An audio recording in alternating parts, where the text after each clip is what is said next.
Welcome to We Question and Learn. This is Tom Pies. We're celebrating our 19th year here on the air at WQLN NPR. Today we have two very special guests. We're going to start out with Charles Walczak. Can I call you Chuck? Is that okay? Sure may. And he is the CEO of Erie Homes for Children and Adults. And also sitting with him is Jonathan Rilling, Vice President of Marketing, Advancement, and Communications at Erie Homes for Children and Adults. Welcome to the program. Could we take a second and, as we normally do, talk a little bit about the history and then segue into the mission of Erie Homes for Children and Adults? Sort of go back and help us understand how all this started, if you would. Hi, Tom. Thanks for having us on today. Super excited that we celebrated our 110th anniversary of taking care of people that can oftentimes least care for themselves. And the exact date on that was September 26th of 2022, and we started September 26th of 1912, believe it or not. A lot of the listeners who are what I call Erieites, born and raised, might remember us by our former name of Erie Infants Home and Hospital. We started whenever a group of visionary ladies of society, about 13 of them to be exact, would go to the Union train station in downtown Erie and pick up abandoned infants. And at that time, if you had a child with challenges, it was somewhat socially acceptable, believe it or not, to just go to the train station in downtown Erie and leave that child there for somebody, a group, to come and claim and care for. This need was so great that within the first year of Erie Infants Home and Hospital being on the map in Erie, they cared for 60 to 80 infants in their first year of operation, believe it or not. That's so staggering. The problem was real. Yeah. And we, again, feel blessed that we've been a part of the Erie nonprofit landscape for 110 years now. We are a proud East Side Erie nonprofit as well, being in this facility here on East 26th since about 1928. And our mission is to assist people with disabilities to live rich and fulfilling lives. And we care for over 400 people a day in 3 area counties here in Northwest Pennsylvania. Talk about the campus a little bit, either Chuck or you. Give us a feel for what since folks are listening from out of town quite a bit here, give us a feel for that facility, if you would. Sure. Actually, this is Chuck, and thank you as well, Tom, for having us. Our entity has really grown, and it's very geographically dispersed. Actually, we have about 30 different buildings in which we mainly provide services. So 20 of those are residential homes where we have folks with an intellectual disability that live there 24/7, 365. They're staffed the same. And these folks are of the most significant condition where they really need somebody full-time to take care of them. These homes are spread across largely east part of Erie County and the west part. We have a number of homes downtown, and we actually have a couple in Crawford County, in Titusville, and the Meadville areas. Beyond the homes, we have then a couple of different office buildings and maintenance building that we have a great team that help keep these homes up to date. One of the things that we're very proud of is that all the homes that we accommodate for folks are in pristine condition. These are, our kind of rule of thumb is if we wouldn't ourselves feel comfortable living in these homes, then they need to be improved. So we constantly ensure that they are up to the tip-top quality. We also have, and for those folks who are in Erie, particularly in the Mill Creek area, if you happen to go to Wegmans West, and as you go in there on the right, which used to be a Walmart, is a day facility, and you'll see the big EHCA, and it's called MOVE. And what it is, it accommodates about 50 or 60 people a day, not just from our agency, but from anyone in the community that gets a referral, where they can go in and do different activities of daily life, all kinds of things. We got all kind of adaptive equipment. We have a crafts room. We have an arts room. We bring in artists and different performers that will do things with these folks. The whole goal is to get and provide an opportunity for folks with an intellectual disability to be able to live a life as what we consider a daily life that we enjoy, and be able to accommodate as many things into it as possible. That's amazing. Can you let us know how many people are involved in this? How many employees do you have, and to what skill sets do they perform? Sure, I'll take this one. So roughly 600 employees, and at one time we were in the top 30 employers in Erie, quite honestly. And then we take care of about 400 people a day, and I'll break that down real quickly. 102 folks live in these homes that we mentioned. Also, we have about 200 in the program that we call options, and that is where our staff will go to the homes of folks that have a loved one that has an intellectual disability, take them to appointments, take them to activities, provide respite for the family, and so forth. Most folks, or most people that do have an intellectual disability, live with their loved ones, whether it's their parents or a guardian or whatever. And really, that's the most ideal thing that we believe. But unfortunately, again, some folks are just so far, their situation is such that they need to have a special care and someone attending to them 24/7. But back to our options program. So there's about 200 folks there. That MOVE program that I previously mentioned, that's 50 or 60 folks. And then we have another wonderful program that I want to put a plug into it. And really, for the audience for today, if you're maybe try to solicit some interest, it's called life sharing. And what it is in its simplest form, it's a family who fosters a person with an intellectual disability. They may be of familiar linkage or not, and we provide the resources and support to help them out. They get a stipend from the state, and this person that is the provider then, does what they need to do to take care of this person on a full-time basis with our help. And it's really the highest level of integration for somebody that we care for, living in a home and actually functioning as normally as anyone living in a home. So we're always looking. There's a number of candidates out there that would be perfect for this type of setting. The challenge is I don't think there's a big awareness out there. And if we can find more people that would want to be providers, we'd love to talk to you. Again, it's a very generous arrangement from a financial standpoint. You get full support from EHCA, and then you get the incredible honor of taking care of somebody with an intellectual disability and making their life better. Can you go back and outline again, and I know you've been very clear about this in your public relations and your communication with the community. Talk a little bit about the people that you serve, medically, mentally. Could you review again, one more time, the number of people in our community that need your service? Sure. Tom, this is Jonathan, and,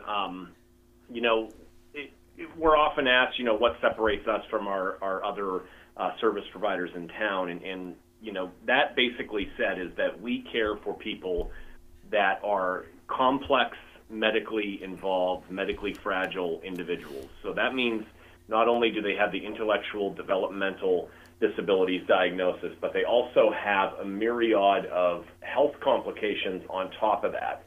So a lot of our facilities are able to support people that are on ventilators, people that utilize tube feeding, things of that nature. These are very involved cases that many other providers in town, and certainly we're the most northern service provider that is able to take these cases. And that has been kind of our niche for a very long time, and luckily our staff has evolved in their training to be able to care for these people. And the second part of what you had asked is we do care for over 400 children and adults every day through 3 counties, and those 3 counties are Erie County, Crawford County, and Venango County. A very rich tradition of caring that we are very proud of. One of the things you do is you help folks get back into the community. Now, that's part of setting up residential scenarios in different neighborhoods. How does that work? Help me out. Yeah, so everybody who lives with us in a residential program setting, as Chuck kind of referenced earlier, has a waiver through the state of Pennsylvania. And that is simply whenever an individual is identified by the Commonwealth that they are in need of support. And we work closely with ECCM, which is a local group, and they kind of funnel and help the individual select which agency is going to be able to best care for their needs. And that's where our arrangement, our relationship with ECCM really comes into play. It's important for us to nurture that relationship, let them know the quality care that we provide so that we're able to care for people as they come across the desk, so to speak, for ECCM. When you think about the number of people that live here, and let's just take a metro area of, say, 240 to 250,000, probably a little larger, and you're mentioning 400 some good folks a day that need your help, that, to me, that's an astounding number. What are your thoughts on that? Are we typical in the United States, or is it something to do with our area? Sure. I would say yes, we are typical. The one thing I will say is that the Commonwealth of Pennsylvania is very supportive of people with intellectual disabilities. Mm-hmm. So because of the waiver, because of us being in the chimney stack of Pennsylvania, we do not go across state lines. There are some disability service providers to our south that do. But us being in Pennsylvania, we see folks that maybe would consider moving into state boundaries from Ohio, from New York, because, again, I do feel that the Commonwealth, the current administration in particular, is very supportive of helping people with disabilities and supporting our staff that does exactly that on the front lines every day. I just noted here that you have over 100 employees that have been working there for 10 years or more. Yes. So talk about that, if you would. I'll jump in on that one. So we're very proud of that number, obviously. And if you were to ask any of them, and they may not say it in the same way, but the intent, I think, is the same or similar, is that they feel they get more out of this than they put into it. Just the intrinsic reward, again, of, what's more important than helping another person who can't help themselves live a better life? And it's a special person that really thrives in our environment. A person obviously compassionate with a lot of empathy, but it becomes part of their life. It's more than a job. It's an extension of who they are, and it's just an incredible thing to see. I visit the homes and the programs often, and it's just amazing every time I see the smiles that come on people's faces and the excitement when these folks are around. It's an incredible thing, and I invite anybody in the community who'd like a glimpse or a better understanding of what we do. I'm sure Jonathan will provide all of our contact information. That's one of the things that's great about this discussion today and the generosity of you and QLN to help the community better understand who we are. We don't want to kind of be an agency that just does our own thing. Integration is one of the most important aspects of our goal and our mission. And the more people who know about us, the more people who want to get involved, it's all the better. So, again, we totally appreciate the ability to be able to, extend that to folks listening. Besides the number of employees that you have, do you take in volunteers? We do, and it's mostly for fundraising events. And the reason it's hard to take volunteers for taking care of folks because there's you got to get clearances, you have to get training. I mean, you just can't walk in the door and all of a sudden, be a person that's taking care of these folks. We call these folks direct service professionals, DSPs. And we train. You can come in with no experience. And we require a high school degree and, again, the ability to get through the different state and federal clearances. And we'll train anybody that is interested. And then those folks obviously take care of the people on a day-to-day basis. The volunteers, like I said, we have a lot of fundraisers and different type of events, and we're always looking for people for that. Again, Jonathan will leave that information for contact. You answered that very well, because where I was going is what I meant by a volunteer. Someone comes up to the door and says, "How can I help?" And then you offer the criteria to be able to work there and provide service for your clients. That's where I was going with that. Yeah. So okay, good.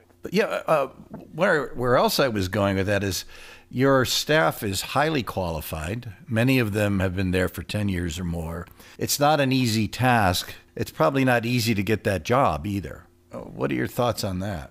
Yeah, it's like the saying goes, it's one of the toughest jobs you'll ever love. It's not an easy job at all in terms of just, having to be attentive and really in control the whole time. So again, the folks that we have, it's more of a kind of a, having the right personality disposition. I think the folks out there know kind of who they are. Our efforts are to try to reach those folks in any way that we can. It's no secret that we and other agencies like us, and really most businesses nowadays are looking for folks. It's a whole different employment scene. So again, one of our chief priorities operationally is recruitment and retention. And we're doing pretty decent, and we're getting people in, but it's tough. And again, if there's anyone out there listening today that would like to know more or know somebody that would like to hear more about us, we're very accessible, and we'll accommodate anything that you have to be able to get to talk to you. Let's talk about the more difficult things of any nonprofit situation in our community. What's your budget like with the number of employees you have, the quality of care, the extent of care? What's it cost to do all this? Yeah, you're right. You talk to any not-for-profit, and that's always a tough subject. Most of our funding comes from the state, from the Health and Human Services. The sub-department would be ODP, the Office of Developmental Programming, and they provide the basis of our funding, but then we get a federal match to different extents for different programs. And then the rest of the monies that we have, and these were the monies that will help us with events and taking it to another level, is what we raise through fundraising and donations. If we didn't have fundraising and donations, we would barely be able to cover the costs of service. Again, this is a common situation across most not-for-profits, and obviously that's why there's a lot of fundraising and different events and so forth going on. We are proud to say that, and this is contained in our auditing report too, that 88 cents of every dollar that we raise goes directly to direct care provision. We have a very, very low overhead. Our administrative staff is very thin. Of those 600 people, the vast majority of them are folks that are actually taking care of folks. The handful of us wear a lot of different hats. I think we've been pretty good about fundraising. I want to thank the community and any of the grant people that may be on the line as well, because they have been tremendous. We got tremendous support across this community from, I would say, every major business entity. Erie Insurance, I just got to give a plug there. The recent house that we dedicated on 22nd Street, which was partially funded by a grant from an RCAP grant from the state, but also a very generous donation from Erie Insurance allowed us to build and open that home. So we're blessed, quite frankly, and although we always could use more funding, I think the fact that we got a lot of avenues that have been successful, we're able to accomplish our mission and sometimes a wee bit more. What are the trends? Is this becoming a larger problem for the community overall? Has our population stressing you, or has it waned a little bit, or does it fluctuate over the years? How does this work from a 50,000-foot point of view? Yeah, I'll start this and let Jonathan wrap it up. Quite honestly, there's a lot of people in this state that would benefit from services, but they're not available to get the funding to do so. There's only so much funding, and that's one of the big things we legislate and advocate for, is to try to get more what we call waivers and dollars that are dedicated to the folk that needs help. So there's a big population that's underserved. Again, we do everything we can to help those that don't have funding, but that continues to be a challenge. I can't even imagine how you begin to ascertain who needs help or not, let alone provide the services that you do so well at. Jonathan, you were going to start to describe something Chuck began the conversation with. Yeah, just to reinforce what Chuck said, there is a statewide waiting list in the Commonwealth of Pennsylvania for disability services. And as we said when we were doing the capital campaign, we could build community homes till the cows come home, and we are still not going to be able to take care of everybody who needs services. And that's a bit of a sad fact, but that's the truth. And as I said earlier, the Commonwealth does a very good job of identifying the folks that need the supports and putting as many supports in place as possible for those people. But it is an ongoing struggle each and every day. And let me just kind of backtrack to what we were talking about earlier. The life sharing program is probably the best answer to take care of people that don't have a current service provider. The state of PA, and I think rightly so in my opinion, really is putting a lot of priority on that program. It's far less expensive than living in a residential home and getting 24/7 care. Mm-hmm. And actually, again, because you're with the family, the same family, you're building a better bond. And one could argue that the type of relationship and overall family life would be much more improved than when you do live in a residential home. But let me just say this too: sometimes some of the folks we take care of would not be candidates for that. And one of the other things we're proud of that we do is that we take care of folks that have complex medical conditions. There's about 400 agencies across the state that do what we do in general. A lot of them are small, a couple of families and so forth, and there's some real large ones as well. We're kind of in the middle. But one of the things that we've dedicated ourselves to doing is take care of people that not only have an intellectual disability, but have a complex medical condition, whereas they may need to be on a vent, they may need to be tube-fed, they are non-ambulatory, they may be blind, or whatever. And we have a number of our homes that are set up to accommodate people with medical conditions, and in fact, that's the homes that we've been recently building. The other thing that we've done is we've got a cadre of medical experts. We have a excellent medical director, Dr. Cashone. Mm-hmm. He works on contract with us. We have a crew of nurses, about 20 when we're fully staffed. We have PT, OT, we have dietary. We contract with diagnostic vendors and so forth. So, again, if there's somebody that someone else can't take care of because of a medical condition, we're the go-to place in this part of the state for that. And again, we're very proud of that. And again, we've got a great response from the community and the state to help give us a little bit of extra funding to be able to make that possible. Every time I get a group like yours on the air, I do want to ask, and I usually do, about your board. Obviously, they're a supportive board. Talk a little bit about how your board helps you out in the community. Well, because I report to the board, I'm certainly going to flattering, but really I don't need to, because I've worked for many boards, I've been on many boards, and we have an awesome board. I think most people that are involved in not-for-profits know the three key things being a board member: time, treasure, and talent. And, we always hope a board member is able to, contribute in that manner. Our board is super in terms of all three of those things. The board meetings are typically always at full attendance. The response to any giving asks are typically always honored. We diversify our board. We have medical professionals, we have CPAs, we have lawyers, we have people in the community.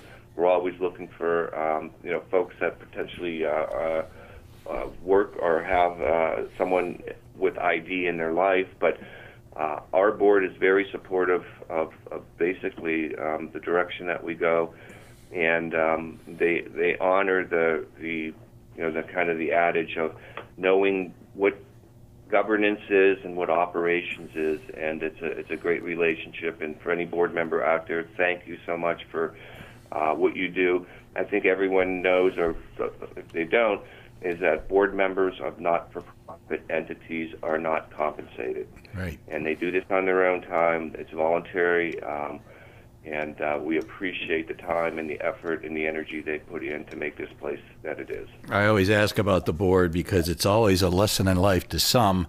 They get a little jealous of folks like you able to garner such outstanding people to be on a board. So you should be congratulated as an organization for making the right choices, and they should be congratulated for all the time, energy, and their participation in an organization like Erie Homes for Children and Adults. The sad thing is, thank you. And thank you for being here. With the time running out, any last thoughts, how to find you? What's the next big thing as far as projects go?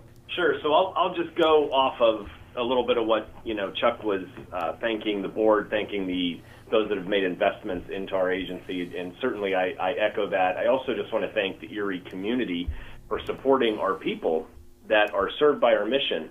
Our goal is to have our folks out in the community each and every day. We get a lot of calls here at the main desk just talking about how seeing our vans around with the colorful logo on them helps to make people's day, and that means a lot to us. We collect those kind of anonymous stories and share them with the staff as they come in.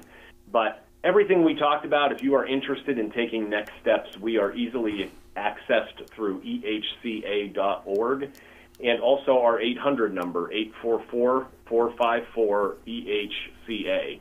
And we have much more information of all the stuff we kind of touched upon today, and we'd be happy to talk to you at any time about anything that you heard today. Chuck Walczak, thank you so much for taking the time today. And Jonathan, I've known you for years. You're exemplary of someone who's in the nonprofit world, and let me congratulate you belatedly at being the board president at the Nonprofit Partnership. I didn't know that. I failed to keep track of you, and I want to congratulate, another great organization, which we'll have an interview on that shortly. But Chuck and Jonathan, thank you very much for taking time out today to discuss EHCA. Thanks, Tom. Yeah, thank you too. Welcome to We Question and Learn. This is Tom Pies. We're celebrating our 19th year on the air here at WQLN, FM 91.3, WQLN, NPR. This program is on NPR One and about a half dozen other podcast venues, and we're always looking for great guests, and today is no different. Today we have Dr. Maureen Barber-Carey, the Executive Vice President of the Barber National Institute. I am so pleased to hear your voice. Good day. Well, Tom, I'm very excited to be here and to share with you and all of your listeners some of the happenings here at the Barber National Institute. And as I hear you say, you're celebrating your 19th year. Yes. This is the 70th year of the Barber National Institute. I hope I make it that long. Well, I'm sure you will. Oh, but it's an honor to hear your voice today. And if you could take a half a minute or a minute or so, and since this program goes far afield, there's going to be some folks tuning in that may not, and I know this is hard to believe, may not understand how the Barber International Institute started. How did this all come to be? Can you go back 70 years, and not you personally, but could you reminisce about how this all started 70 years ago? Sure, I'd be happy to, because I think it is an amazing story. 70 years ago, Dr. Barber was a home and school visitor for the Erie School District, and from there she moved on to being a school psychologist. So in those roles, it was her responsibility to tell parents that if they had a child with a disability, that he or she could not come to school. So obviously the parents hated to hear that. Dr. Barber hated to say that. But at that time, there were no programs, no school programs for children with disabilities. In fact, in many states, it would be against the law to offer a school program for a child with a disability. So she and the parents wanted more for their children, and so they decided that if the city was not going to provide a program, if the state was not going to provide a program, then they needed to start their own program. So she and a group of parents got together, and the year was 1952, and they decided they will start a school. So they were at the YWCA And Dr. Barber called upon one of her retired teachers from the Erie School District to be the teacher of this classroom. And they had 16 children, ranging in age from 5 to 15 years of age, and none of the children had ever been to school. So that's how they started back in 1952. And as more and more parents heard about this classroom for children with disabilities, they called Gertrude and said, can my son or daughter join your group? Mm-hmm. So the number of children coming just grew exponentially. So they had to move from year to year, from site to site. It was pretty much anyone that would give them some free space. That's where they went. And they grew the program. It was about 1956 that some of the parents of adults came to her and said, I know you're doing these programs for the children, and that's wonderful, but our children are now adults. What can you do for them? So she began a program for adults over at Hamilton School. So the program just went from place to place to place. And then at the Lakeview Hospital, which had been a TB hospital, it was no longer being utilized because of, we had the polio vaccine, and so there was no longer a need to have the hospital. So Erie County Council sent out an RFP, a request for proposals, saying to the various social service agencies in town, we have this building. What would you do with it if we would give it to you at $1 a year? So wow. Gertrude had, unbelievable dreams, and she wanted a school, she wanted adult programs, and she put that up in her proposal. Well, a number of other social service agencies came to her and said, Gertrude, there is no need for you to have this building with 3 floors. How are you ever going to use it? And she said, no, I can see the future for persons with disabilities, and I'm going to need the entire facility. Well, County Council was swayed by her, and they agreed to give to her and this parent group at $1 a year the Lakeview Hospital. So that was just around early 1960s. So they moved into this former hospital, and obviously because it was a hospital, the rooms were large, and they had iron lungs. If you remember that. I do. I just saw an exhibit with one, and I almost wish they had those around someplace in a museum so children and even adults could see what folks went through in the 50s. Yes, before we had the vaccine. Mm-hmm. So at that time, one of the women who worked with her had a son that was on the prep football team. Mm-hmm. And so he gathered the prep football team and lots of guys from prep, and they came down and they emptied the facility, the hospital, of all these iron lungs and the hospital beds. So that was the first step in this hospital becoming what it eventually became, which was the Exceptional Children's Educational Center. So on the first floor were 4 classrooms, and then on the second floor were adult classrooms, and then the basement was a cafeteria. So now they had a place. They didn't have to move from year to year to a new site. And just around 1966, there was the passage of the Mental Health Mental Retardation Procedures Act, which began funding for programs for persons, children and adults with mental retardation. So since Dr. Barber had begun back in 52, she had all these programs in place, but what they had been surviving on was teas and fundraising events and telethons and all that. So now was the first time they actually had funding to offer programs, and so she was able to offer these programs with people who were more than volunteers, and then she was able to expand the programs. So that's where we were in 1966, and today we serve across Pennsylvania.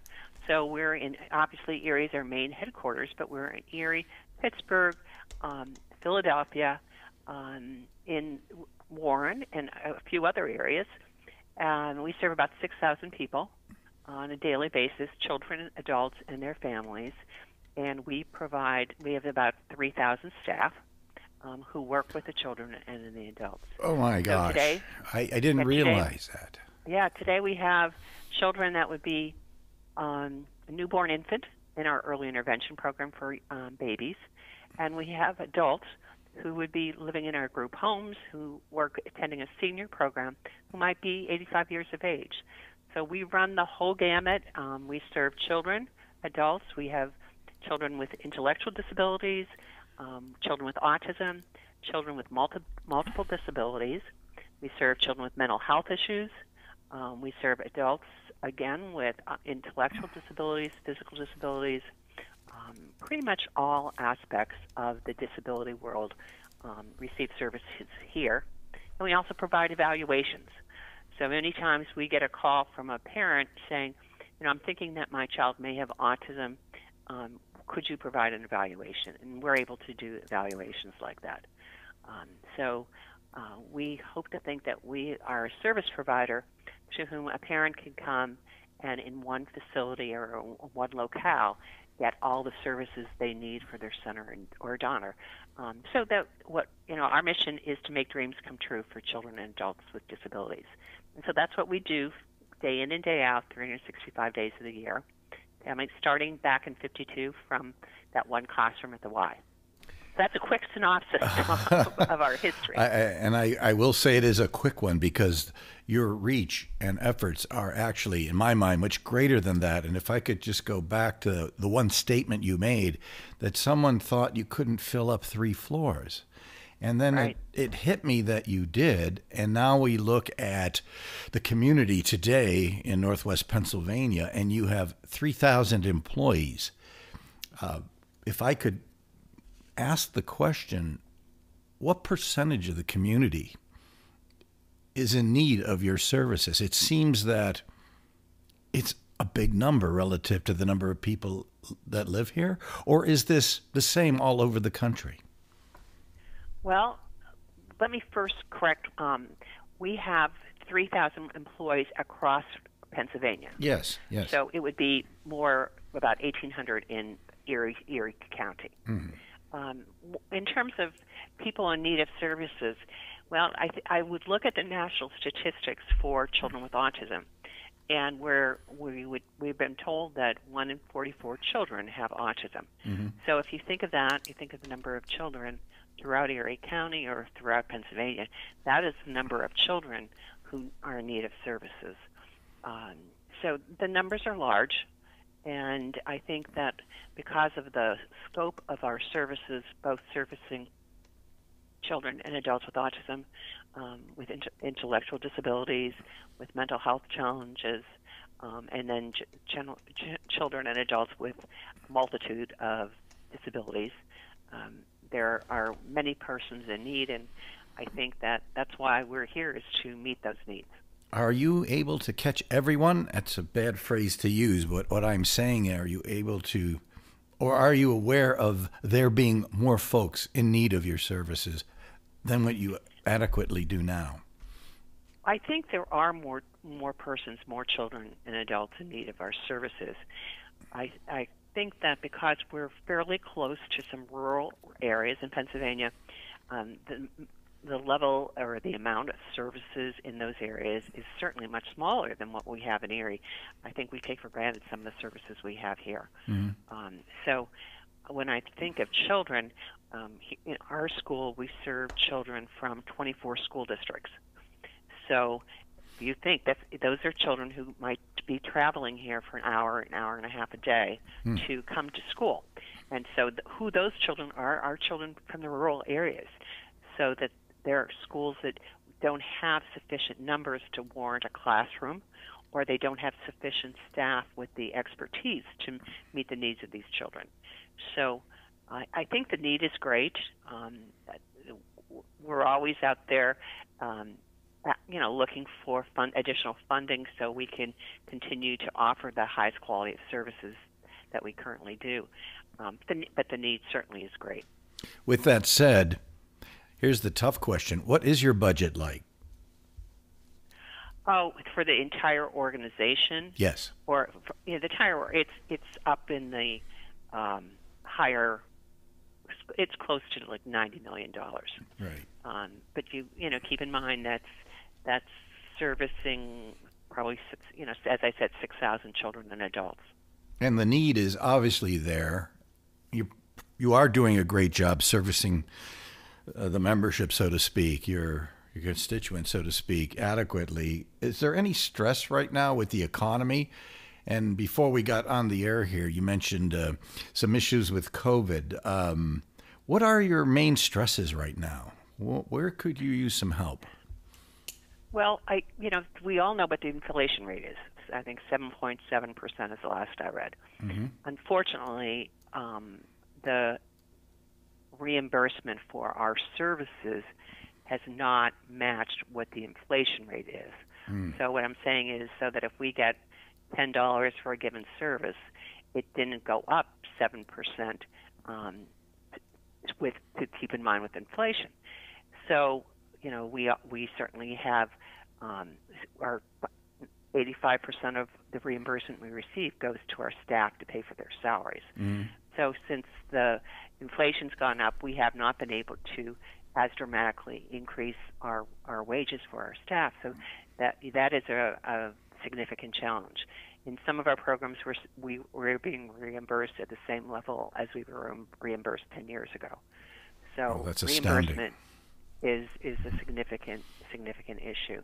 And the needs of the individuals we serve have not decreased. They've only increased. So the reimbursement levels probably would be one of the significant challenges we face. Obviously, everyone's faced the challenges of COVID. We have faced those as well, and with the quarantining we needed to do in the height of the crisis, our programs had to change from being either a day program. Those programs were closed, and our residential programs then became programs that we needed to staff 24 hours a day. In terms of our school, our school closed when the governor said all schools are going to close on that March day. We closed to August of that same year, and then we came back in session for those families that wanted and or needed a day program for their child. But the stressors, of course, on the families and on the children themselves was very high through that period. So COVID has been a significant challenge to all of us who work with children and adults with disabilities. If you could, please describe your main campus for folks that are out of town and elsewhere across our podcast listening area. Give us a feel for what the main campus, what it looks like, what it does here in Erie, Pennsylvania. So we went from that Lakeview Hospital that I described. In the year 2000, we had a major fund campaign, a capital fund campaign that allowed us to build our new facility, which is the major site in Erie, and that contains a new school for us, and then our institute building, which has forum and evaluation room and various other areas for administrative services. So at 136, you would see our school, you would see our administrative offices, you would see our training institute. Across the street, you would see our facilities for our adults. We have an adult day program, as well as actually we have two adult day programs that would be located across the street. In Erie, we have over 60 group homes that would be, again, scattered throughout our community. And probably what you don't see if you're looking at the main campus is that many of our adults are employed in the community at various work sites. We have a fantastic supported employment program, and the support employment program has individuals with disabilities who are employed in various businesses throughout Erie and Erie County, as well as Philadelphia and Pittsburgh.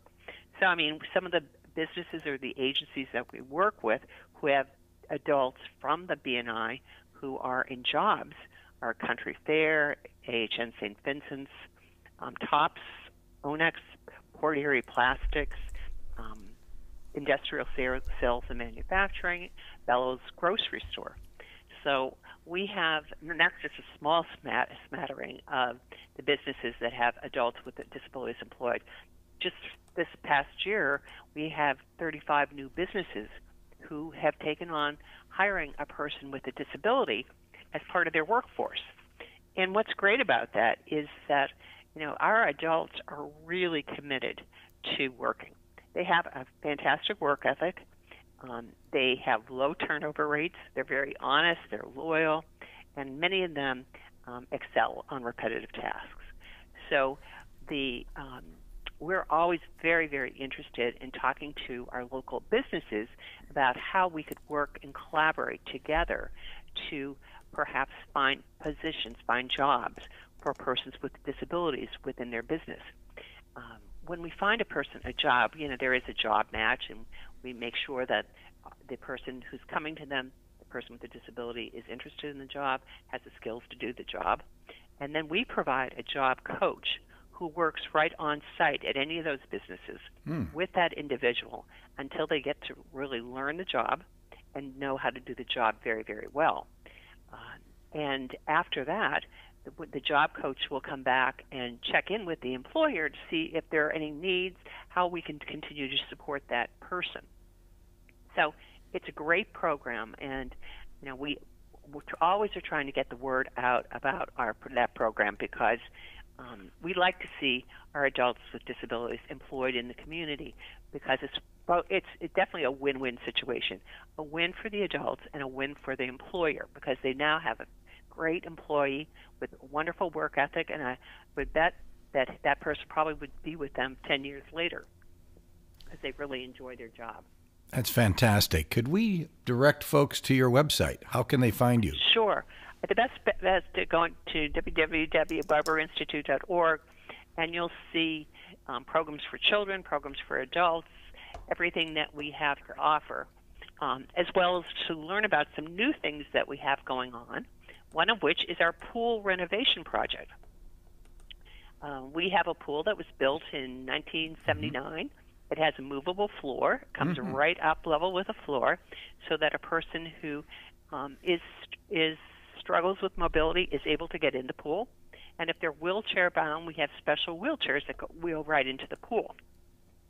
Well, it's 1979, so it's quite old. I saw it. It was a fabulous idea. I had never seen anything like that before in my life. I was fascinated. And I didn't realize it's 79. So go ahead. You were saying 1979. Yeah. So yeah. It needs to be. We need to really update its infrastructure of the pool. And then our locker rooms, of course, were done mid-70s, and they are certainly in need of being updated as well. Mm-hmm. So our latest project, what we're raising our funds for our Christmas ball coming up, as well as all of our fundraisers, will go to the pool renovation project. We hope to start in June of this coming year, and we hope to be completed by September so that we can, again, open the pool. It's good to think of the pool. It's not a pool for individuals who come here to the Barber Institute. Yes, those persons do access it, but it's open to the community. We have swim lessons for everyone from a toddler to a 16-year-old, and then we also have therapy sessions that are open to the community, and we do lifeguard training. And I would bet that if you asked a group of people where did their children learn how to swim, 9 out of 10 parents would tell you they learned to swim at the Barber Center because of the floor, that you can adjust that floor up. So it's not as if you're going into a pool that's 3.5 feet deep and you have a young child. Another plus is that we keep the temperature of the pool water at a therapeutic level, so it's generally around 90 degrees. So it's not, again, it's like going into a cold pool. So we want to have our pool be the community resource it's been since 1979. So we definitely need to make these improvements in the pool itself and our locker room. Besides the physical benefit of a pool, the fun aspect comes in. Sure. Yeah, I think you know where I'm going. We do pool parties. Yeah. Yeah, I mean, we've done pool parties for years, so that if your child is having a birthday party and you want to open the pool to his class or her class or your family, you can rent the pool, and we'll host your birthday party for you. Before we get out of time, before we lose all the time here, big event coming up. Yes, and I would like to mention our Christmas ball. It's Christmas in the City, Barber Ball, and it's going to take place on Saturday, December 10th, at the Bayfront Convention Center. And we are really grateful to Lisa and Tim DeCastro. They're chairing this year's ball. And as I said earlier, all the funding will be going to our pool renovation project. So we're still taking reservations for the ball. Actually, we'll take reservations probably right up to the day before the ball. And so we hope to have a crowd of about 1,500 persons at the ball this year to celebrate the Christmas in the city, as well as to be able to participate in supporting the pool renovation project. It's always been a signature event in this community. It's definitely a kickoff to the Christmas season, I think, and that's how many people in our community perceive it. So encourage everyone to think about attending. It is really a fun event, and it's from 8 p.m. to midnight at the convention center, as I said. And you because the crowd is so large, you get to see everybody and anybody that you haven't seen in the past year, and it may be that you haven't seen in the last 2.5 years because of COVID. It's an amazing event. I'm sorry that COVID interfered for a little bit of time there, and it will be wonderful to see everybody back and in full support of the Barber National Institute. This part of the interview I don't like. I have to say we've run out of time, so do you have any closing remarks or something that you'd like to relay to the community about what's coming up, say, in the next couple of years? Well, the pool renovation project is huge, but I got to imagine there's other programs that you're working on. Well, there are lots of programs we're working on, but one of the events that we have received a lot of questions on is our art show. Mm-hmm. And we've had the art show for over 10 years, and the last 2 years we did have it virtual because of COVID and our concern for our community and for our children and for our adults. However, this year's art show is returning to the in-person format. Mm-hmm. So all those artists, whether you're professional, amateur, child, or adult, be thinking about the art show after the beginning of January. You'll be seeing information about the art show coming out. And I'd encourage people to mark it once we get the information out, get it on your calendar, and start working on a piece of art for you to donate or give to us so that we can have you part of our art show. Dr. Maureen Barber-Carey, a personal note of thanks, not only for being on the program today. I would like folks to look at your resume on the website. I know you won't promote yourself, but I will promote you. You're an outstanding individual for this community, and your list causes me to scroll down the screen. You've done so much for the community, and I think maybe a note of thanks from all of us to you for everything you've done here in Northwest Pennsylvania. Thank you so much for being a guest today. Thank you, Tom, and I'll look forward to coming back and sharing some new programs and events at the Barber National Institute. I'm looking forward to it as well. Thank you.